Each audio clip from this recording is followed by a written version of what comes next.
Okay, here we are.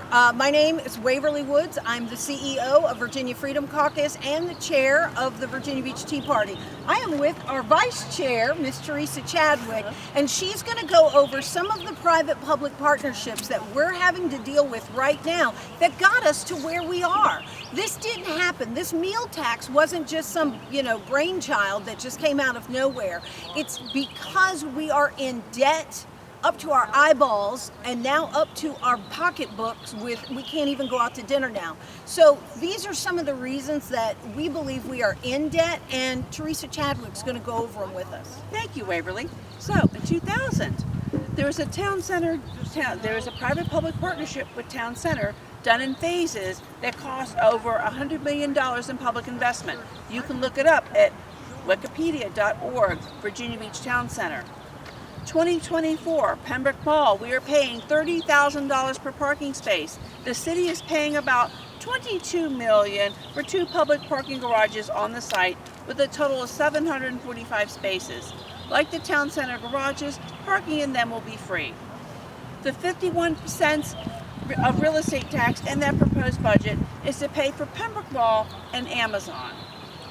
The wave pool, which is a few blocks away from the Atlantic Ocean, cost $331,464,152,000 from Atlantic Park public funding. In 2024, an additional $1.8 million was added to the $125 million of public money already invested in the construction of the entertainment venue, parking garages, and street safety improvements. This year's city budget reserved $4,937,470 for Atlantic Park Development Agreement, and the CIP has $3 million for dome maintenance. Hold on right there. So what you're saying is right now the city needs $111 million. That's what they're gaining off of this meal tax, this 6% meal tax, that every one of us, 70% of the residents of Virginia Beach, will be paying that tax. 70% of us will be paying that tax. Only 30% will go from the tourists, and we're $111 million. But right here, we had over $331 million invested in that wave park. Maybe we didn't need to spend that money. If we were going to come up with a shortfall in our budget, maybe this is something we could have done without, so that you didn't have to get gouged in taxes. Okay. What else? But wait, there's more.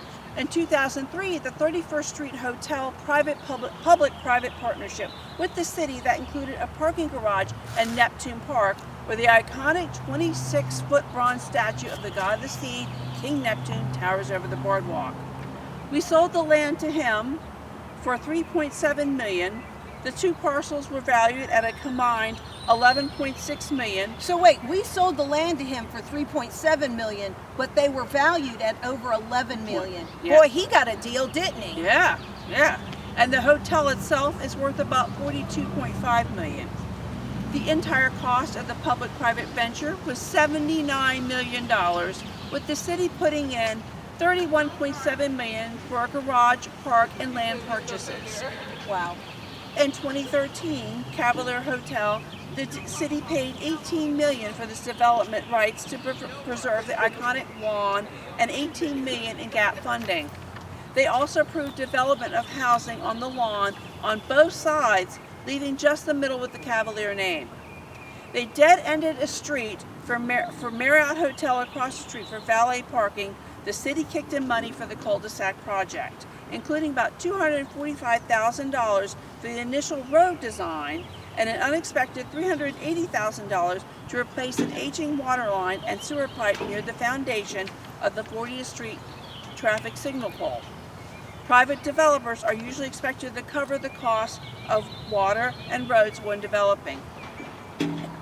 A certain developer has that money. Yeah, they definitely have the money, but we paid for it. So the question is, how many of you are business owners out there, and how many of you business owners got that kind of money from the city for your business? It's a huge problem. That's the government picking the winners from losers. These private-public partnerships, look, everybody likes the niceties when you can afford them. When you can't look, if everybody could drive a Maserati, we probably would. Everybody could drive a Mercedes, amen, why shouldn't we? Not everybody likes them, but my point is, how much of your money is paying for somebody else's business? And clearly, $8 million cheaper for land.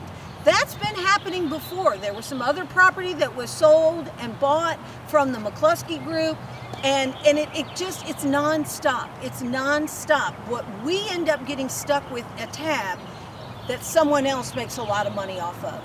My question to you is, does this matter to you? And if it does, if you think their spending is out of control, then sign our petition. You're going to see signs across the city at various restaurants and different businesses where you can go in and sign it. You need to be a registered voter in Virginia Beach. So if you're not registered yet, please do. But please sign our petition. We do need over 42,000 signatures, and we need your help to do it. So if you want, contact me through info@virginiafreedomcaucus.com, or you can certainly contact me at chairman@vbtp.org. We want to get you some petitions to help us. We want to tell you where you can go to sign the petition. It's very simple, and we need your help. But keep in mind, no matter what your decision is, they are holding your purse strings. And would you hire any one of these people to do your investments? And they say you can't fight City Hall? Hold our tea. That's right, because T stands for taxed enough already. Thank you.